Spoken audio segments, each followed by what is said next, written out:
సాగర యేసయ్యా కను పాపగలను కాచితివి ఉన్నతమైన ప్రేమతో మనసున మహిమగా నిలిచితివి ఉన్నతమైన ప్రేమతో మనసున మహిమగా నిలిచితివి కరుణా సాగర యేసయ్యా కను పాపగలను కాచితివి. అందరూ కలిసి దేవుని చప్పట్లు కొడుతూ స్తుతిస్తూ భయపడతాము.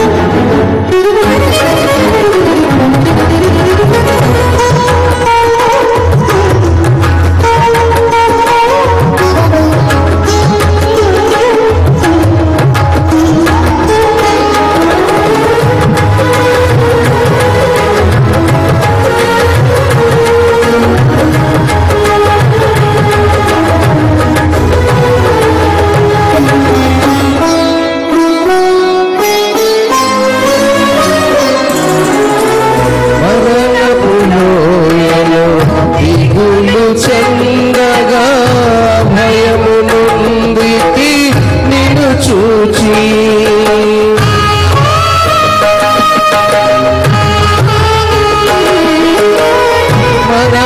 మరణపులోయలో దిగులు చందగా అభయము నుండి నిన్ను చూచి దాహము తీర్చిన జీవనది జీవ మార్గము చూపితివి దాహము తీర్చిన జీవనది జీవ మార్గము చూపితివి కరుణా సాగర యేసయ్యా కను పాపగలను కాచితివి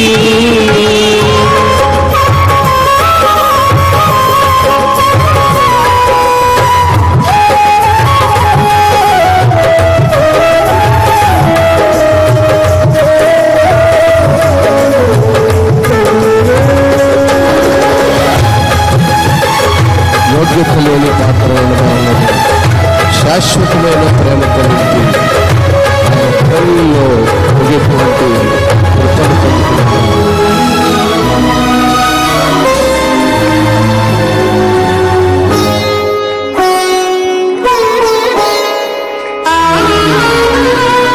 యోగ్యత లేని పాత్రను నేను శాశ్వత ప్రేమతో నింపితివి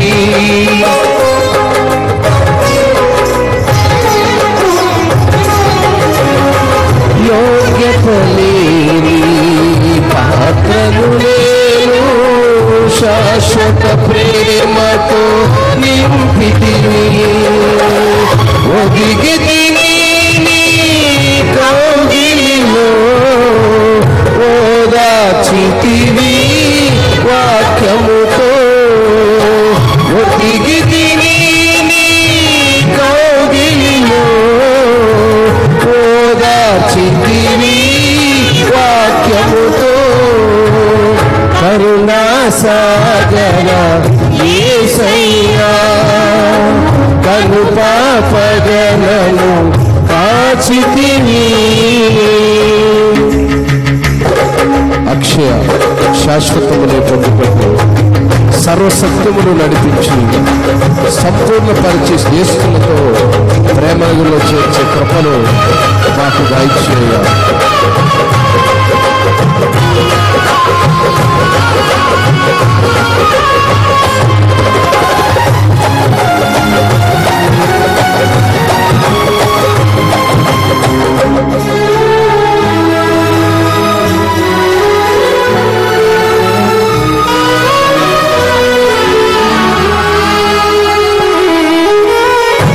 అక్షయ స్వాస్థ్యము నే పొందుటకు సర్వసత్యముతో నడిపి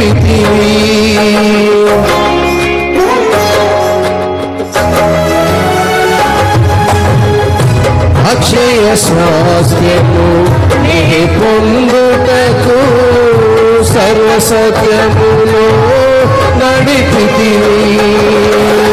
సంపూర్ణ పరచి జ్యేష్ఠులతో ప్రేమ నగరిలో చేర్చుమయ్యా.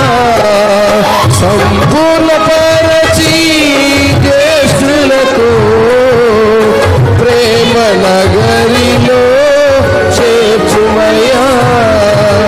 కరుణా సాగర యేసయ్యా, కను పాపగలను కాచితివి.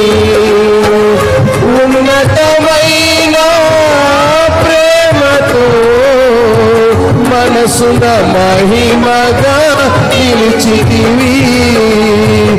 ఉన్నతమైన ప్రేమతో మనసున మహిమగా నిలిచితివి.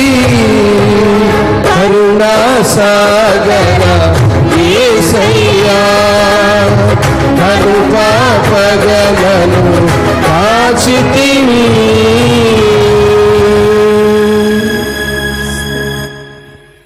Praise the lord.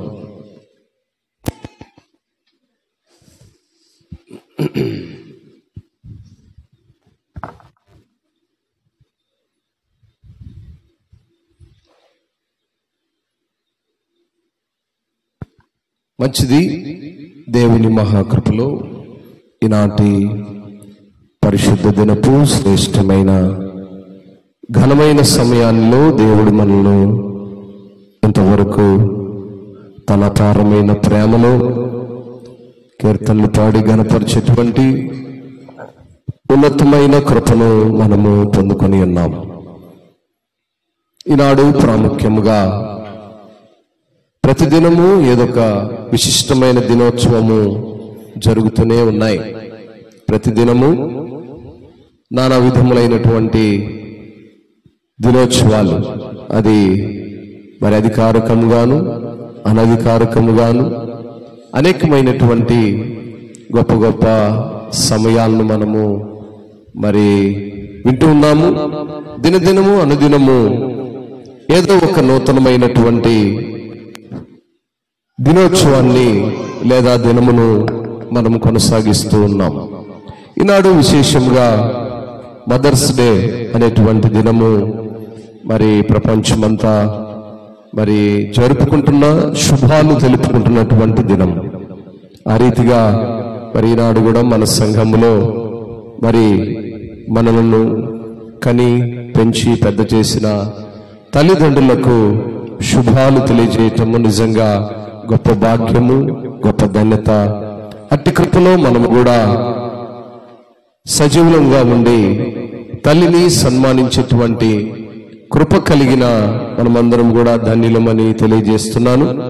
ఆ రీతిగా మీ తల్లిదండ్రులకు, ప్రత్యేకంగా తల్లులకు మరి ఈ యొక్క మదర్స్ డే, మాతృమూర్తుల యొక్క దినోత్సవాలు, శుభాలు మీకు, మీ కుటుంబాలకు, మీ తల్లులకు శ్రేష్టమైన ఆరోగ్యమును, సంతుష్టైన బలమును దేవుడు సమృద్ధిగా దయచేయునుగాక. అట్టి ఆనందములో వారి యొక్క దినములు వెళ్ళబుచ్చుదురుగాక. మరి ఆ విధానములో మనం గమనిస్తే తల్లి యొక్క పాత్ర మీకందరికీ బాగా తెలుసు అని నేను నమ్ముతూ ఉన్నాను.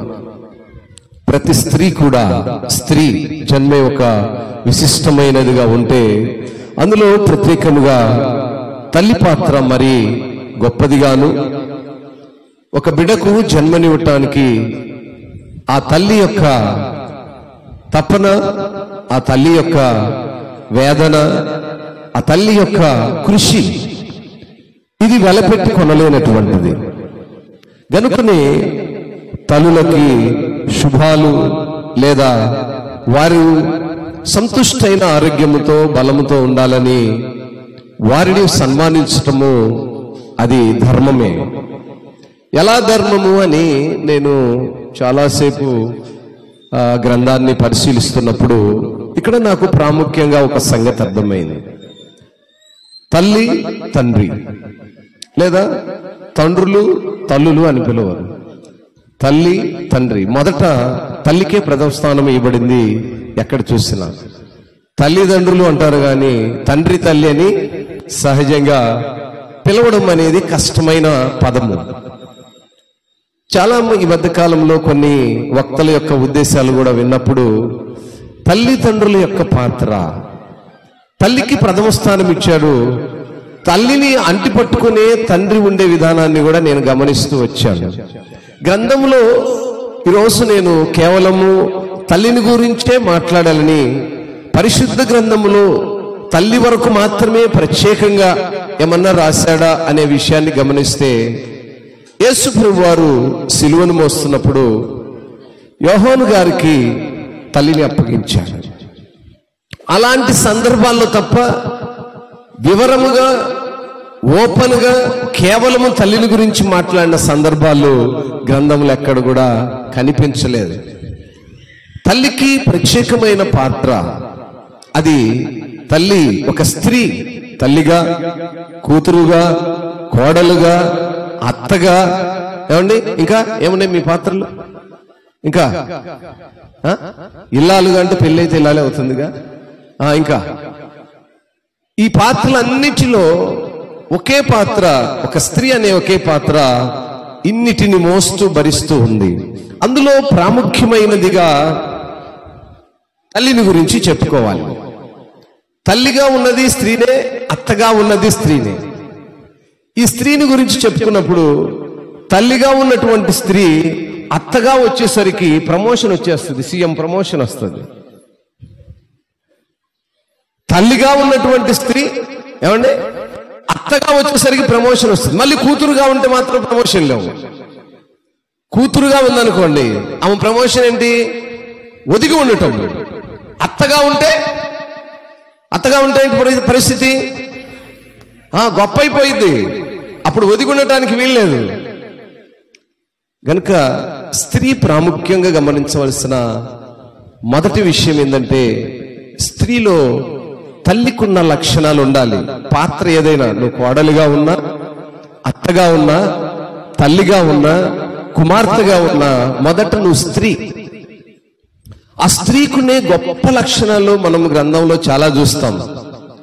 భార్యగా ఉన్నప్పుడు ఎటువంటి గుణాలు ఉండాలి, తల్లిగా ఉన్నప్పుడు ఎటువంటి సుగుణాలు ఉండాలి, కోడలుగా ఉన్నప్పుడు ఎటువంటి గుణగణాలు ఉండాలి, కుమార్తెగా ఉన్నప్పుడు ఎటువంటి గుణగణాలు ఉండాలనేటువంటి అన్ని కూడా ఒక స్త్రీలో ఇమిడి ఉన్నాయి. ప్రతి అత్త కూడా కోడలను తన కుమార్తె వలె చూసుకున్నప్పుడు ఏ కుటుంబాల్లో సమస్యలు రావు. ప్రతి కోడలు కూడా అత్తను తన తల్లిలాగా చూసుకోగలిగితే ఇంకా గొడవలు ఎందుకుంటాయండి కుటుంబాల్లో? కోడలికి అత్తను చూడగానే ఏం కనపడుద్ది?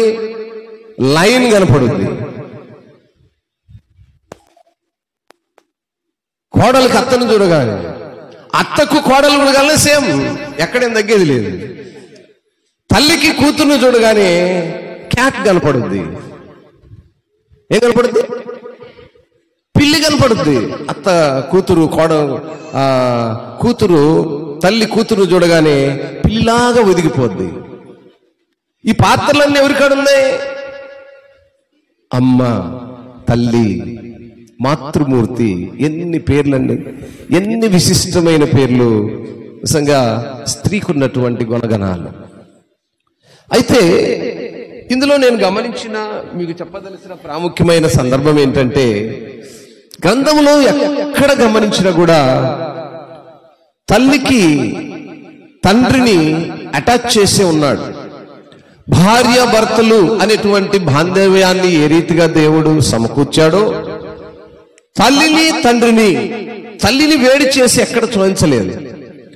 తల్లిని తండ్రిని సన్మానించేటువంటి కృపలో, ఆ బాధ్యతలో కుమారులైన వారు, కుమార్తెలైన వారు ఆ విధానంలో వెళ్ళాలి. ఎప్పుడైతే యవన కాలంలో ఉన్నప్పుడు వివాహమునకు ముందుగా తండ్రిని సన్మానించే ఆ అనుభవాలను ఉంటావో, ఆ క్రమము నీ కుమారుల ఆ పారంపర్యము కొనసాగుతూ ఉంటుంది. గనుక స్త్రీలైనటువంటి తల్లులు గడిచిన దినాల్లో మనము ఎరుగని దినాల్లో ఏ విధంగా ఉన్నప్పటికీ ఇప్పుడున్నటువంటి సాంకేతిక నైపుణ్యంలో, అదే రీతిగా ఈ యొక్క ఇంప్రూవ్మెంట్ అయినటువంటి టెక్నాలజీలో అన్ని విషయాల్లో అభివృద్ధి చెందిన దినాల్లో మనం ఉన్నాం. ఇంకా ఓల్డెన్ డేస్ లో లేము.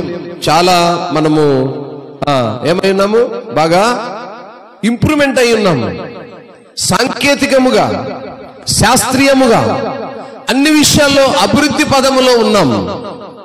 అభివృద్ధి పదములో ఉన్న మనము అన్ని విషయాలను అభివృద్ధి పదములోనికి తీసుకోవాలి. డ్రెస్ లో అభివృద్ధిలో ఉన్నాం, మనం వాడేటువంటి వస్తువుల అభివృద్ధిలో ఉన్నాం, మనం తినేటువంటి తిండిలో అభివృద్ధిలో ఉన్నాము, మనము ఉండేటువంటి ఇళ్లలో అభివృద్ధిలో ఉన్నాము. కానీ మనస్సు మాత్రము అభివృద్ధి కావట్లేదు, హృదయం మాత్రము అభివృద్ధి కావట్లేదు. ఓల్డెన్ డేస్ లో ఎట్లున్నామో ఈ డేస్ లో కూడా అలాగే ఉంటూ ఉన్నాము. ఒక తల్లిగా నీకుండవలసినటువంటి ఆ మంచి గుణగణాలను మరి నేర్చుకోవాలి, తెలుసుకోవాలి. అదే రీతిగా కుమారులు కుమార్తెలు కూడా ఆ తల్లి తండ్రిని సన్మానించే అనుభవానికి వెళ్ళాలి. చాలా మందిని నేను చూసినప్పుడు తల్లిదండ్రులంటే లెక్కలేని కుమారులను కుమార్తెలను చూస్తున్నాను. అదే రీతిగా కుమారులు కుమార్తెలంటే లెక్కలేని తల్లిదండ్రులు కూడా కనిపిస్తున్నారు. దీనికి లోపము ఏంటి అని ఎప్పుడన్నా మనం పరిశీలిస్తే ఇందులో ఉన్న లోపం ఏంటంటే ఆధ్యాత్మికమైనటువంటి స్థితి వారి హృదయాల్లో, వారి మనస్సులో, వారి కుటుంబాల్లో లేకపోవడమే. ఆధ్యాత్మికం అంటే ఏంటి?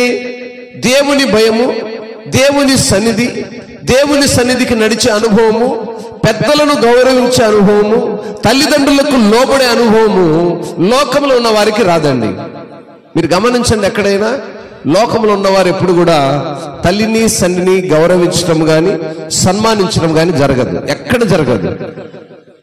ఎటువంటి వారైనా, ఎంత ఉన్నతమైన వారైనా దేవుని భయము వారిలో లేకపోతే తల్లిదండ్రిని సన్మానించే అనుభవం వారికి ఉండదు.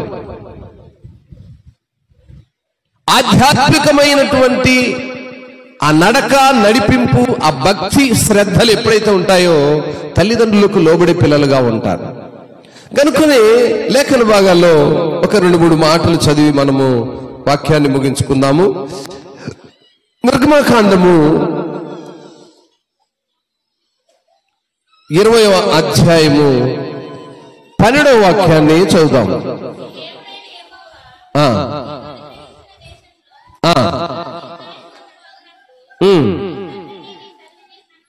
చాలా జాగ్రత్తగా మనం వినాలి. ఈ మాట ఈరోజు న్యూ టెస్టిమెంట్ లో మాత్రమే కాదు, ఓల్డ్ టెస్టిమెంట్ లో మొట్టమొదటగా దేవుడు సృష్టిని, భూమిని, ఆకాశమును, సమస్తమును నిర్మించి మనుషులను నిర్మాణం చేసి వారి యొక్క దాంపత్య జీవితమును అనగా ఆదామును హవ్వను ఆశీర్వదించి గర్భఫలాన్ని దయచేసి వారి యొక్క అభివృద్ధి పదములో ముందుకు సాగుతున్న దినాల్లో, వారు త్రోవ తప్పే పరిస్థితుల్లోనికి వస్తున్న దినాల్లోనే మొట్టమొదటగా ఆయన చెప్తున్నాడు. మనము మరి నిర్గమకాండము 20వ అధ్యాయము 12వ వాక్యంలో చూసినప్పుడు, నీ దేవుడైన యెహోవా నీకు అనుగ్రహించు దేశములో నీవు దీర్ఘాయుష్మంతుడగునట్లు నీ తండ్రిని నీ తల్లిని సన్మానించుము. తల్లిని సన్మానించాలి. తల్లిని ఎప్పుడైతే సన్మానించగలుగుతావో ఏమవుతావటండి? దీర్ఘాయుష్మంతుడవుతావు. ఇది ఎప్పుడైనా జ్ఞాపకంలోనికి ఉంటుందనుకున్నాడేమో. యేసు ప్రభు వారు సిలువకు అప్పగించే సమయంలో కూడా తల్లి బాధ్యతను ఆయన మర్చిపోలేదు. అంత భయంకరమైన స్థితిలో కూడా తల్లిని జ్ఞాపకం చేసుకున్నాడు. తన బాధ్యతను యోహానుకు అప్పగించినట్లుగా మనము చూస్తున్నాం. బాధ్యత కలిగినటువంటి కుమారుడు, బాధ్యత కలిగినటువంటి తండ్రి సన్మానించే అనుభవం. చాలా మంది బిడ్డలకి తండ్రి అంటే కొంచెం భయపడతారు, తల్లి అంటే చులకన చూస్తారు. పిలుపులోను, మాటలోను, క్రమములోను, భయములోను. తల్లి అంటే కొంచెం చులకన స్వభావం ఉంటుంది. అది మనము 2-3 రకాలుగా తీసుకోవచ్చు. ప్రేమతో కావచ్చు, లేదా సహజమైనటువంటి విధానములు కావచ్చు, లేదా తల్లే కదనేటువంటి చిన్న నిర్లక్ష్యం కూడా అయ్యుండొచ్చు. ఏది ఏమైనప్పటికీ సన్మానించే అనుభవం అనేది బిడ్డలకు ఉండాలి. ఎప్పుడైతే యవ్వన కాలంలో బిడ్డలు తల్లిదండ్రుని సన్మానించేటువంటి అనుభవంలోనికి వెళతారో, ఒక దినమున మీరు కూడా, అంటే యవనులైన వారు కూడా ఒక దినమున తల్లి పాత్రకు వెళ్ళాలి, తండ్రి పాత్రకు వెళ్ళాల్సినటువంటి దినం వస్తుంది. ఇక్కడ నువ్వు నేర్చుకున్న ఈ అనుభవమే నీవు నీ బిడ్డలకు నేర్పించుకుంటావు. గనుకనే తల్లిదండ్రులను సన్మానించే అనుభవము యవ్వన కాలంలో బిడ్డలు ఎప్పుడైతే నేర్చుకొని ఆ నడతలు నడుస్తారో వారి బిడ్డలకు వారు నేర్పించుకోగలుగుతారు. చింతలకి మొన్ననే పెళ్ళైనట్టుంది, అప్పుడే కొడుకా కూతురా ఎత్తుకొని వచ్చి తిరుగుతా ఉంది. అంటే తల్లి పాత్రకు వచ్చేసిందమ్మా. మొన్నటి దాకా వాళ్ళ అమ్మకు మాట్లాడినదో లేదో, స్వామా ఏది నువ్వు చెప్తే నేనేది అన్నదేమో, ఇప్పుడు అందు. ఎందుకని ఇప్పుడు ఆమె అన్నదనుకో, వాళ్ళ కొడుకో కూతురు రేపు అదే ప్రవర్తనలో ఉంటారు. కాబట్టి తల్లిని తండ్రిని సన్మానించే అనుభవము చాలా ప్రాముఖ్యమైనది. ఆ అనుభవాన్ని యవ్వనము కాలంలో నేర్చుకోకపోతే అది నీ బిడ్డలకు నేర్పించుకోలేవు, సమాజంలో విలువ కలిగినటువంటి స్త్రీగా ఉండలేవు. అందుకంటే ప్రాముఖ్యమైనటేమన్నాడు, దీర్ఘాయుష్యు నీకు తగ్గుతుంది. తల్లిని సన్మానించే అనుభవంలో నీవు ఉండగలిగితే ఏముంటుందంటండి, ఆయుష్ పెరుగుతుంది, మన జీవన కాల ప్రమాణము పెరుగుతుంది. కనుక యవనులైనటువంటి బిడ్డలు తల్లిని సన్మానించే అనుభవంలోనికి వెళ్ళాలి. Honour your father and your mother that your days may be long in the land that the lord your God is giving you. దేశములో ఆధ్యాత్మిక స్థితిలో ఎప్పుడైతే నువ్వు బ్రతకగలుగుతావో తల్లిదండ్రిని సన్మానించే అనుభవానికి వెళతావు. తల్లిని ఎప్పుడైతే సన్మానించగలుగుతావో దీర్ఘాయుష్మయంతుడు అయినటువంటి కృపను పొందుతావు. యవనస్తులను ఎక్కడ చూసినా కూడా వారు ఒక బిడ్డకు తల్లి అయ్యేంత వరకు కూడా ఆ యొక్క భయము లేదా భక్తి సన్మానించే అనుభవాన్ని నేర్చుకోలేకపోతున్నారు. మందిరాలకు వెళ్తున్నారు యవ్వన కాలంలో, అన్ని విషయాల్లో చక్కగా పాల్గొంటున్నారు. తల్లుల వలె వీరు కూడా విని వదిలేస్తున్నారు. విని వదిలేసే అనుభవానికి మనం వెళ్ళకూడదు. స్కూల్కి వెళ్ళిన పిల్లలు ఏ రీతిగా పాఠాలు నేర్చుకుని ముందున్న తరగతులకు సిద్ధపడతారో, మందిరాలకు వెళుతున్న మనము మన విశ్వాస భక్తి జీవితంలో ఆధ్యాత్మిక అభివృద్ధి కనపడాలి. ఆ అభివృద్ధి మెరుగుపడుతున్న విధానంలో మన బిడ్డలు మనం అనుసరిస్తారు. వారు మనల్ని ఎప్పుడైతే అనుసరిస్తుంటారో వారి బిడ్డలకు వారు నేర్పించుకోగలుగుతారు. అందుకే వాక్యము సామెతల గ్రంథం అంటుంది, బాలుడు నడవలసిన త్రోవను బాల్యము నుంచే నేర్పించినప్పుడు వాడు పెద్దవాడైనప్పుడు ఆ త్రోవ నుంచి పక్కకు పోడు అంటాడు. పెద్దవాడైనప్పుడు ఆ త్రోవ నుంచి పక్కకు పోకుండా ఉండాలంటే తల్లిని సన్మానించే అనుభవానికి వెళ్ళాలి. మరలా చెప్తున్నాను, తల్లిదండ్రులకు లోబడే పిల్లలుగా ఉండాలంటే మీ పిల్లలను దేవుని సన్నిధికి నడిపించే తల్లులుగా ఉండాలి. హల్లెలూయా, హల్లెలూయా. మీ పిల్లలు ఎదురు తిరుగుతున్నారు అనుకోండి, దానికి కారణం మీ లోపమే. ఎందుకు లోపము? ప్రార్థనకు నువ్వు మాత్రమే లింగులింగాన్ని బైబిల్ పట్టుకొని ఊక్కుంటూ వస్తావు. ఏం కుమారులు లేరా, భర్త లేడా, ఎక్కడికి వెళ్ళారు వాళ్ళు? వాళ్ళను కూడా నువ్వు మందిరానికి నడిపిస్తేనే నీ భర్త నిన్నేమన్నాడు, నీ బిడ్డలు నిన్ను సన్మానిస్తారు. తల్లిని బిడ్డలు సన్మానించాలంటే ఆధ్యాత్మిక అనుభవాన్ని వాళ్ళకి నేర్పించాలి. వాళ్ళకి నేర్పించాలంటే దేవుని సన్నిధికి నువ్వు నడిపించాలి. నువ్వు మాత్రమే ఏదో లింగలింగుని వచ్చి లింగలింగుని ఇంటికి పోయి ఇంకా బైబిల్ ఆ గూట్లో పాడేస్తే సరిపోదు అండి. ప్రార్థనకు నువ్వు ఎప్పుడైతే నీ కుటుంబాన్ని, నీ బిడ్డలను, నీ భర్తను నడిపించగలుగుతావో మీ మధ్యలో విలువలు పెరుగుతాయి, గౌరవం వస్తుంది. మీకు తెలుసో లేదో, ప్రార్థనకి వెళ్ళే వాళ్ళు ఎవరైనా కూడా తల్లిదండ్రులైనను, బిడ్డలైనను, అన్నదమ్ములైన, అక్కచెల్లులైనను ఒకరికొకరు ముందు మాట్లాడడం ప్రారంభించగానే వందనాలు చెప్పుకుంటారు. ఎందును బట్టి? ఆధ్యాత్మికమైనటువంటి భయము, దేవుని సన్నిధికి నడిచే అనుభవం వారి లోపలికి ఎప్పుడైతే మరి చొరబడుతూ ఉందో ఆ శిక్షణ అనేది స్టార్ట్ అవుతుంది. ఆ పిలుపు అనేది ప్రారంభమవుతుంది. ఈ మధ్యకాలంలో దగ్గర డ్రైవింగ్ నేర్చుకోవడానికి ఒక ఎస్టీ తరగతికి చెందిన ఒక వ్యక్తి వస్తున్నాడు. వారిరువురు భార్యాభర్తలు ఉద్యోగస్తులు. మార్నింగ్ 6కి వచ్చాడు. ఆయన కారులో కూర్చున్నాడు. కూర్చున్న వెంటనే నేనెవరు ఆయనకు తెలియదు కదా. కారులో కూర్చున్నప్పుడు నేనెవరు? Driving school master. మాస్టర్ గారు, నేను ప్రార్థన చేసుకోవచ్చా అని అడిగాడు. ఇదేదో భలే ఉందే, చేప దగ్గరికి పోయి ఈతొచ్చునా నీకు అడిగినట్టుందని. ఓకే సరేని, మంచిది బ్రదర్ అన్నాడు. ప్రార్థన ప్రారంభించాడు ఆయన. ఉదయకాలము 6 గంటలకి చక్కగా ప్రార్థన చేస్తున్నాడు. నాయక్ వాళ్ళు నాయక్ అంటే ఏంటది? లంబాడి తెగకు చెందినవాడు. అతను ప్రార్థన చేస్తుంటే ఎంత శిక్షణ క్రమం కనపడుతుందంటే ఔరా అన్నట్లుగా ఉంది. అలా ప్రారంభించి అయిన తర్వాత ఇంకా జర్నీ సాగుతుంది కదా. ఆ జర్నీలో నేను అడిగాను, బ్రదర్ మీరు మందిరానికి వెళ్తారా? మీ పేరేమో నాయక్ అనుంది, ఏంటి మీ పరిస్థితి అని. సార్ మా బాలుడు, నా కుమారుడు చిన్న వయసులో ప్రాణ అపాయమైనటువంటి వ్యాధి కలిగింది. డాక్టర్స్ చేతులు ఎత్తేశారు.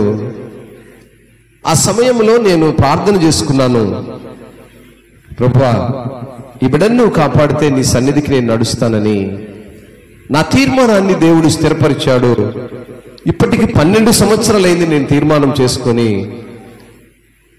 అప్పటి నుంచి ఈనాటి వరకు నా భార్య నేను దేవుని నమ్మి దేవుని సన్నిధికి నడుస్తున్నాము.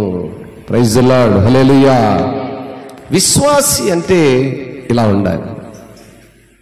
తీర్మానం చేసుకుని నడుస్తూ 2వ రోజు వాళ్ళ అబ్బాయిని తీసుకొని వచ్చాడు. సార్ ఇదిగో ఈ అబ్బాయే నా కుమారుడు. 3వ రోజు కారులో కూర్చొని ఫోన్లో మాట్లాడుతున్నాడు. ఒక స్త్రీ అవతల నుంచి మాట్లాడుతుంది. రే వందనాలు రా తమ్ముడు అంటుంది అవతల ఒక స్త్రీ. అక్క వందనాలు. ఇంటికి వస్తున్నావా? వస్తున్నాను అక్క. మాట్లాడుతుంది ఎవరో ఒకలా అక్క. ఎందుకు నేను ఈ విషయాలను తెలియజేస్తున్నానంటే, భయము, భక్తి, వినయము, ఘనత, క్రమము అనేవి ఎక్కడి నుంచి వస్తాయంటే దేవుని సన్నిధికి నడిస్తేనే వస్తాయి. నీ కులం ఏదైనా, నీ మతం ఏదైనా, నువ్వు ఎవరివైనా దేవుని మాటలను హృదయంలోనికి చొచ్చుకొనులాగునా. నిన్న తెలంగాణలో VBS జరుగుతుంది. VBS జరుగుతుంటే ఆ తబిత లాంటి టీచర్ ఒక అమ్మాయి పిల్లలు క్లాస్ చెప్తుంది. ఈ దుర్మార్గ ప్రజలు ఉంటారు కదా, తెరపకొండ ప్రజలు, వాళ్ళు వచ్చేసి వాళ్ళందరూ చెదరగొట్టేస్తున్నారు. ఏమని చెదరగొడుతున్నారు? చిన్నపిల్లలకు చిన్నప్పటి నుంచే మీరు క్రీస్తుని గురించి చెప్తున్నారేంటి, తప్పుడు బోధనలు వాళ్ళకు నేర్పిస్తున్నారేంటి, చెదరగొట్టేస్తున్నారు. ఆ అమ్మాయి తబితలాగా కొంచెం గడిస్తేలా ఉంది.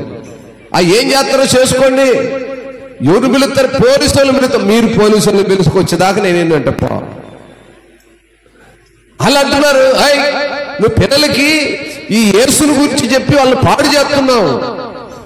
సరే అన్నా, నేను పాడు చేస్తున్నా, మంచి మాటలే మీరు చెప్పండి, ఏం చెప్తారో. నేను పాడు చేస్తున్నాను, మీరు చెప్పే మంచి చెప్పండి. ఇలా అనేకమైన భయంకరమైన పరిస్థితులు సమాజంలో జరుగుతున్నాయి. కనీసము చిన్న పిల్లలకు కూడా మంచి మాటలు. VBS ఏంటండి? Vocational Bible school. వాళ్ళకు ఏదో బయట ఎండకు వానకు తిరగకుండా బైబిల్ ఉన్న కొన్ని మంచి మాటలు, నువ్వు ఎలా నడుచుకోవాలి, తల్లిదండ్రులు ఎలా గౌరవించాలి, ఎలా లోబడాలి, పెద్దలకు ఎలా మర్యాద ఇవ్వాలి, ఇలాంటివి నేర్పిస్తాం. ఇంకా వేరే నేర్పిస్తావా? తల్లిని దన్నురా, పక్కింటి అక్కను నెత్తి మీద కొట్టురా, ఈ కర్ర తీసుకొని గొడ్డలతో జావు కొట్టరా. అయ్యా ఏమండి, ఏం నేర్పిస్తా? అది తప్పట. నాడు సమాజం అలా తయారైపోయింది. భక్తి శ్రద్ధలు నేర్చుకోవలసిన వయసులో నేర్పిద్దామన్నా కూడా అవకాశాలు లేని పరిస్థితులు ప్రారంభమైనాయి. ఈ విషయాలు మీకు జ్ఞాపకం చేస్తున్నది. మన పిల్లలకు మనము మంచి చెడులు నేర్పించుకోవడానికి కూడా అనానుకూల పరిస్థితులు ప్రారంభమవుతున్నాయి. కాబట్టి పిల్లలు తల్లిదండ్రులను సన్మానించే అనుభవానికి వెళ్ళాలంటే ఆధ్యాత్మికమైనటువంటి స్థితి చాలా అవసరం. దేవుని మాటలు చాలా అవసరం. ఆ మాటలు అంగీకరించిన వాళ్ళు ఇందాక చెప్పారు కదా, నాయక్ గారి లాగా ఉంటారు. ఒక మాటకు కట్టుబడి, మాటకు లోబడి దేవుడు చేసిన కార్యాలను మరొక వాళ్ళు ఎల్లప్పుడూ దేవునికి కృతజ్ఞులుగా ఉన్నారు. ఆధ్యాత్మికమైనటువంటి భయం ఎప్పుడైతే ఉంటుందో, మీలో ఎవరు ఒకరికొకరు వందనాలు చెప్పుకున్న వాళ్ళు నాకు కనపడలే. ఇక తల్లిదండ్రులకు అన్నదమ్ములకి ఏం చెప్తారు? ఒకరికొకరికి నన్ను చూస్తే నీకు, నిన్ను చూస్తే నాకు, ముందు ఏదో కంట్లో కారం చల్లినట్టు, ఏమండి కంట్లో కారం చల్లినట్టే ఉంటుంటే మనిషిని చూస్తే ఇంకా వందనాలు ఏం చెప్తారు? ఆధ్యాత్మికమైనటువంటి స్థితి దినదినం పెరగాలి. అది ఈ చర్చికో ఆ చర్చికో, అవతల బజారుకో యువతల బజారుకో, లేకపోతే మార్కాపురం చర్చి, గుంటూరు చర్చి, గొనదల చర్చికి పోతే రావు. హృదయంలో నుంచి పుట్టాలి. నీ హృదయంలో భయం పుట్టాలి, భక్తి పుట్టాలి, శ్రద్ధ పుట్టాలి. నిన్ను నువ్వు దేవునికి సమర్పించుకోవాలి. ఆ వినయ విధేయతలు నిన్ను నువ్వే సరి చేసుకోవాలి. నీ కుటుంబంలో ఎక్కడ లోపం ఉందో, ఎవరి లోపం ఉందో, నీ తండ్రిలోనా, తల్లిలోనా, బిడ్డల్లోనా, వారి నడవడికలోనా, వారి ప్రవర్తనలోనా తల్లిదండ్రులైన వారు గ్రహించే విధానంలో ఉండాలి. అలా గ్రహింపు లేకుండా దేవుడు మాకేదో చేయలేదు, మా పిల్లలు మంచి మార్గం లేరంటే ముందు నువ్వు నడిపిస్తే కదా. ఈరోజు యవన బిడ్డలు తల్లిదండ్రుల మీదకి ఎదురు తిరుగుతున్నారు. కారణం ఏంటి? ఆధ్యాత్మికమైన స్థితికి, దేవుని సన్నిధికి నువ్వు నడిపించలేదు. వాడు లోకంలోనే తిరుగుతున్నాడు. ఏ రోజన్నా దేవుని మందిరానికి వచ్చి దేవుని మాటలు విని మందిరంలో ఎట్లుండాలి, సేవకుడితో ఎట్లుండాలి, సేవకుడు అనేవాడు ఏం చెప్తున్నాడు, ఏం వింటున్నాము, మనం ఎలా బ్రతుకుతున్నామని ఎప్పుడైనా పరిశీలించుకుంటే వాడు నిన్ను సన్మానిస్తాడు. వానికి దీర్ఘాయుష్షు కలుగుతుంది. వాడికి దీర్ఘాయుష్ను పోగొడుతుంది తల్లిదండ్రులే. ఆలకించాలి. మీ కుమారుడికి దీర్ఘాయుష్షు పోగొడుతున్నారు, మీ కుమారుకు రావాల్సిన దీర్ఘాయుష్ను పోగొడుతున్నారంటే తల్లిదండ్రులైన మీరు మీ బిడ్డలను దేవుని సన్నిధికి నడిపియక, వాడిని నడిపించకపోవటం వలన మొదట వాడి ఆయుష్ తగ్గుతుంది, రెండవదిగా నీకు రావాల్సిన సన్మానాన్ని కోల్పోతున్నావు. ఏ తల్లిదండ్రి గ్రహించట్లేదు. పిల్లల్ని తీసుకురాకూడదంటే వాడే ఆడింటాడన్నా, పెద్దోడైపోయిలా, పెళ్లి చేసిల్లా, పెళ్లి చేస్తే ప్రార్థనకు పోడు, మరి యవనస్తుడైతే ప్రార్థనకు పోడు. చిన్నోడి కానుంచి పెద్దోడి వరకు ఎవరిని ఏ తల్లిదండ్రి ప్రార్థనలకు నడిపించే అనుభవానికి రావట్లా. మగపిల్లలంటే వాడేదో పెద్ద పైనుంచి ఊడినోళ్ళలాగా, ఆడపిల్లలంటే వాళ్ళే ప్రార్థనలకు పోవాలన్నట్టు, వాళ్ళకు మాత్రమే భయభక్తి అవసరము, మగవాళ్ళకు అవసరం లేదన్నట్టు. సన్మానించే అనుభవము బిడ్డలకు రావాలి అంటే ఖచ్చితంగా దేవుని సన్నిధికి. రెండు మాటలు ప్రాముఖ్యమైన ఉన్నాయి, మరలా రిపీట్ చేస్తున్నా, గుర్తుపెట్టుకోండి. మీరు సన్మానించబడాలి, మీరు గౌరవించబడాలి అంటే పిల్లలు దేవుని సన్నిధికి నడవాలి. రెండవ మాట, వానికి దీర్ఘాయుష్ కావాలి అంటే కుమారుడైనను కుమార్తె అయినను ఎక్కువ సంవత్సరం. దీర్ఘాయుష్ అంటే ఏంది? అంటే ఏంటంటే దీర్ఘాయుష్ అంటే మా చెప్పాలి, ఎక్కువ దినమాలు బ్రతకాలి అంటే, ఎక్కువ రోజులు నివాసం చేయాలంటే, వాని ఆయుష్ కాలం పెరగాలి అంటే పిల్లలను దేవుని సన్నిధికి నడిపించే తల్లులుగా ఉండాలి. ఇప్పుడు మీరు ఆలోచన చేసుకోండి, మీ బిడ్డల ఆయుష్కాలము మీ వలన తగ్గుతుందా పెరుగుతుందా? ఆలకించండి. మీ బిడ్డలను దేవుని సన్నిధికి నడిపేయకపోవటం వలన వాడి ఆయుష్ తగ్గుతుంది. ప్రతి తల్లికి కొడుకంటే అమితమైన ప్రేమ. ఎట్టాటి ప్రేమ అంటే అది చెప్పలేము ఇంకా, అట్టాటి ప్రేమ అది. ఆ ప్రేమ మీరు ఊరక పైకి ఒళ్ళు మీద ఒళ్ళు కరుచుకొని అయ్యా నా కొడుక, నా బిడ్డ, నా నెత్తరా అంటే లాభం లేదు, ప్రయోజనం లేదు దానివల్ల. అది పై సోకే. ఒరిజినల్ సోకేందంట, బైబిల్ చెప్తున్న సోకేంది, దేవుని సన్నిధికి వాడిని నడిపిస్తే అప్పుడు వాడికి దీర్ఘాయుష్యం వచ్చేది. తల్లిదండ్రులుగా మనకు అది తెలియదు, మనకు అవసరం కూడా లేదు. వాడు వచ్చినప్పుడు కావలించుకొని నా బిడ్డ నువ్వేరా, నా నెత్తరా, నన్ను జాకుతావు, నన్ను ఎత్తుతావు అని వాడి కోసం ఏమేంటో సమకూర్చి అన్ని చేసి గందరగోళం చేసేస్తుంటాం మనమేమో. ఎందుకని? కుమారుడిపై కుమార్తెపై మనకున్న మమకారం. తప్పు లేదు, నేను దాన్ని తప్పనట్లేదు. కానీ వాడి ఆయుష్కాలం తగ్గుతుందని నువ్వు గ్రహించట్లా. దేన్ని బట్టి తగ్గుతుందని ఎప్పుడైనా తెలుసుకున్నావా? వాణ్ణి దేవుని సన్నిధిలో మోకరింపజేయకపోవటం వలన వాడికి ఆయుష్కాలం తగ్గట్టు మాత్రమే కాకుండా నిన్ను వాడు గౌరవించట్లా.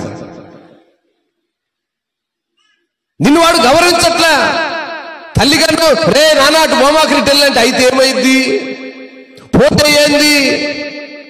అదే వాడు మందిరంలోకి వచ్చాడుకో అలా మాట్లాడు, ఏంటమ్మా వెళ్ళకూడదా, వెళ్ళాలా? ఆ మాటలో, ఆ స్వరములో, ఆ పలుకులో వేరియేషన్ కనపడుద్ది. గమనించండి, మీరు ఎక్కడైనా సరే, నా మాటను నేను చాలా యథార్థంగా చెప్తున్నాను. మీరు ఎక్కడైనా ప్రార్థనకు వెళుతున్నటువంటి తల్లిదండ్రులను, కుమారులను గమనించండి. లోకములో తిరుగుతున్న తల్లిదండ్రులను, కుమారులను గమనించండి. వారి పలుకులో, వారి పిలుపులో, వారి ప్రవర్తనలో, వారి నడకలో, వారి ప్రతి విషయంలో కూడా కంప్లీట్ డిఫరెన్స్ ఉంటుంది. మీరు కావాలంటే పరిశీలించి చూడండి.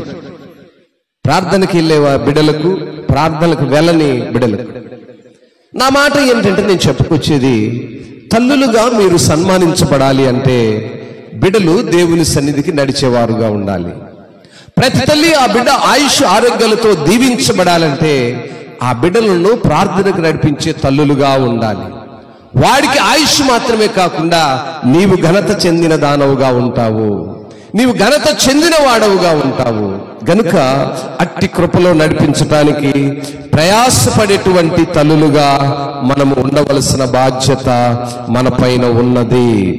రెండవ మాటను నేను చదివి ఆ ముగింపుకు తీసుకొస్తాను. ఎఫెసీయులకు రాసిన పత్రికను మనము చూసినప్పుడు అక్కడ చాలా శ్రేష్టమైన సంగతులు మనం ఆడ చూడగలుగుతాం. ఎఫెసీయులకు రాసిన పత్రికలో ఏ రీతిగా తల్లి గౌరవించబడుతుంది, ఏ రీతిగా తల్లికి ఉన్నటువంటి బాధ్యతలేంటి, అదే రీతిగా పిల్లలకు ఉండవలసినటువంటి బాధ్యతలేంటి కూడా పౌలు గారు ఎఫెసీ సంఘానికి రాశాడు. ఇంకో మాటను మీరు గమనిస్తే, ఎఫెసీ పత్రిక వచ్చేసి న్యూ టెస్టిమెంటు, మనం చదివినటువంటి నిర్గమకాండం ఓల్డ్ టెస్టిమెంట్. ప్రారంభములో ఏ మాటలు అయితే చెప్పుకొచ్చారో ఈ నూతన కొత్త నిబంధన గ్రంథములో కూడా, అంటే ఇప్పుడున్న దినాల్లో కూడా అదే కొనసాగుతుంది. అయితే ఇక్కడ రెండు మాటలను మనము ప్రాముఖ్యంగా గమనించగలము. 6వ అధ్యాయము 2వ వాక్యాన్ని చూద్దాము. నీకు మేలు కలుగునట్లు నీ తండ్రిని తల్లిని సన్మానింపుము, అప్పుడు భూమి మీద నీవు దీర్ఘాయుష్యవంతుడగుదువు. ఇది వాగ్దానముతో కూడిన ఆజ్ఞలలో, ఏంట్లో అండి? దేవుడిచ్చిన ఆజ్ఞలలో మొదటి ఆజ్ఞ. ఏ కుమారుడైనటువంటి తల్లిదండ్రిని సన్మానించేవాడుగా ఉండాలి. వాడికి దీర్ఘాయుష్ కావాలంటే ఆ తల్లిదండ్రులు ఆ బిడ్డను మందిరానికి నడిపించేవారుగా ఉండాలి. మీరు ఎన్ని కోట్లు సంపాదించినా, ఎన్ని లక్షల ఎకరాలు వాడికి తెచ్చిపెట్టినా, ఎంత ధనాన్ని నువ్వు సమకూర్చినా, ఎన్ని మేడలు మిద్దలు నువ్వు వాడికి సమకూర్చినా అవేవి వాడికి దీర్ఘాయుష్ను తెచ్చిపెట్టవు.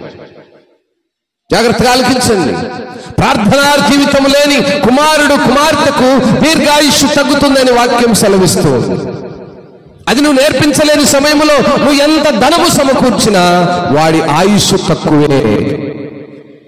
లేఖన భాగాల్లో మనం చూసినప్పుడు అందుకే నీకు మేలు కలుగునట్లు నీ తండ్రిని తల్లిని సన్మానింపుము, అప్పుడు భూమి మీద నీవు దీర్ఘాయుష్యువగుదువు. ఇది దేవుని యొక్క ఆజ్ఞ, వాగ్దానముతో కూడిన ఆజ్ఞ. ఆషామాషిగా చెప్పినటువంటి ఆజ్ఞ కాదు, వాగ్దానము చేసి దేవుడు చెప్పినటువంటి ఆజ్ఞ.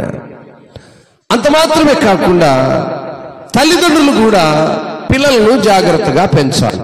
2 మాటలు ఇక్కడ రాయబడి ఉంటాయి. మొదటిది, తండ్రులారా మీ పిల్లలకు కోపం రేపక ప్రభువు యొక్క శిక్షలోను బోధలోను వారిని పెంచే తల్లిదండ్రులుగా ఉండాలి. ఏమండి, ఇప్పుడు అర్థమవుతుందా మీకు? ఇప్పుడు అర్థమవుతుందా? మీ బిడ్డలు మీపై కోప్పడకుండా ఉండాలంటే మీ బిడ్డలు చెప్పిన మాట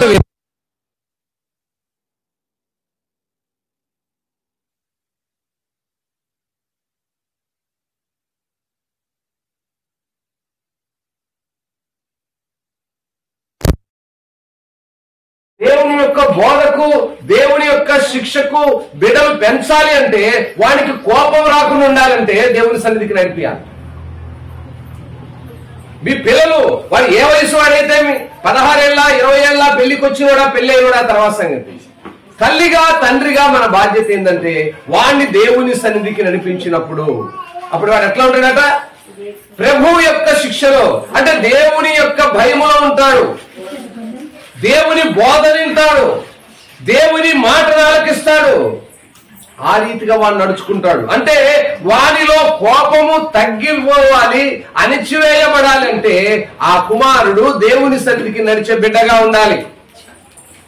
ఆ తల్లి ఆ బిడ్డను దేవుని సన్నిధికి నడిపించేదిగా ఉండాలి. అప్పుడు వారు సన్మానించబడతారు. వానికి దేవుని యొక్క శిక్షలో బోధలో భక్తిలో పెరగలుగుతాడు. కనుక నా ప్రియ దేవుని సంగమా, మనము బిడ్డలను పెంచుతున్నప్పుడు వారు మనకు విధేయత కలిగిన వారుగా ఉండాలి అంటే వారిని దేవుని యొక్క శిక్షలో పెంచేవారుగా దేవుని సన్నిధికి నడిపించే అనుభవం కలిగిన తల్లిదండ్రులుగా మనం ఉన్నప్పుడు వారు మనల్ని సన్మానించే అనుభవంలోనికి వేస్తారు. పిల్లలు మనల్ని సన్మానించాలి అంటే లోకంలో తిరిగితే వాడు సన్మానించకపోగా కర్రలు తీసుకొని ఎంబడబడతాడు. వినండి, కర్ర తీసుకొని ఎంబడబడతాడు.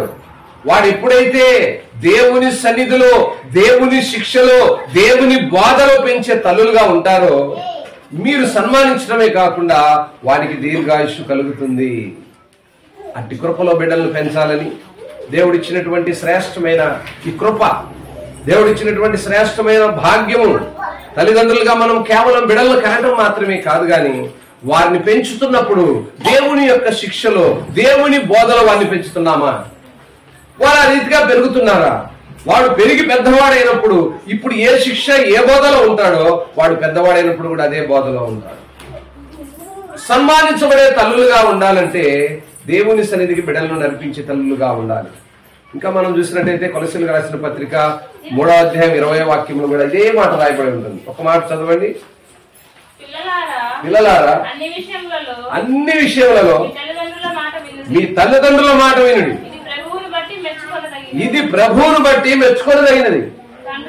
తండ్రులారా మీ పిల్లల మనసు కృంగకుండునట్లు కోపం పుట్టింపక చాలు. పిల్లలను దేవుని సన్నిధికి నడిపే అనుభవాన్ని కొలస్సీ పత్రికలో కూడా చాలా చక్కగా రాయటాన్ని మనం చూస్తున్నాం.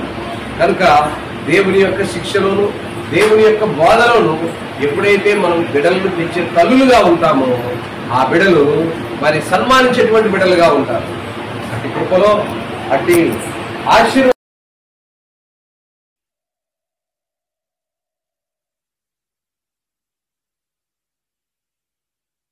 నడిపించే బిడ్డలుగా ఉండాలని తెలియజేస్తూ ఈ రీతిగా మరి ప్రత్యేక సమయంలో ఈ మదర్స్ డే సందర్భంగా మరొకసారి తల్లులందరికీ హృదయపూర్వక శుభాకాంక్షలు వందనాలు తెలియజేస్తూ దేవుడి మాటలు దీవించి ఆశీర్వదించును గాక. ప్రార్థన చేద్దాము.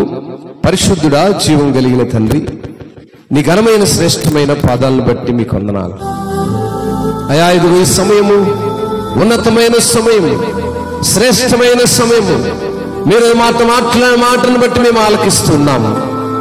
అవును నాయన, నాయన ఇదిగో తల్లిని సన్మానించడం అనేటువంటిది బిడ్డలకు ఆయుష్కరము, ఆశీర్వాదకరము, తల్లికి ఘనత. అవును ప్రభువా, లేఖనాల ద్వారా మేము విన్నాము, మీరు మాతో మాట్లాడారు, మమ్మల్ని హెచ్చరించారు. మా బిడ్డలను మేము ఎలా పెంచుతున్నాము, వాడి ఆయుష్ పెరగాలంటే మీ సన్నిధికి నడిపించి మీ శిక్షలో మీ బోధలో పెంచే తల్లులుగా మేము ఉన్నప్పుడు అప్పుడు మాత్రమే మేము సన్మానించబడతాము. వాడిని నీ సన్నిధికి నడిపించకపోతే వాడు మమ్మల్ని సన్మానించలేడు. నీ సన్నిధిలో మోకరించకపోతే వాడికి సన్మానించే అనుభవం తెలియదు. నీ ఆజ్ఞను మేము అనుసరించకపోతే అది పాపమవుతుంది. మీరు మొదటగా వాగ్దానం చేసినటువంటి నాయనా మరి ఆ ఆజ్ఞ తల్లిదండ్రులను సన్మానించే ఆజ్ఞ. నిజంగా ప్రభువా, తల్లిని సన్మానించే బిడ్డలను బట్టి స్తుతిస్తున్నాము.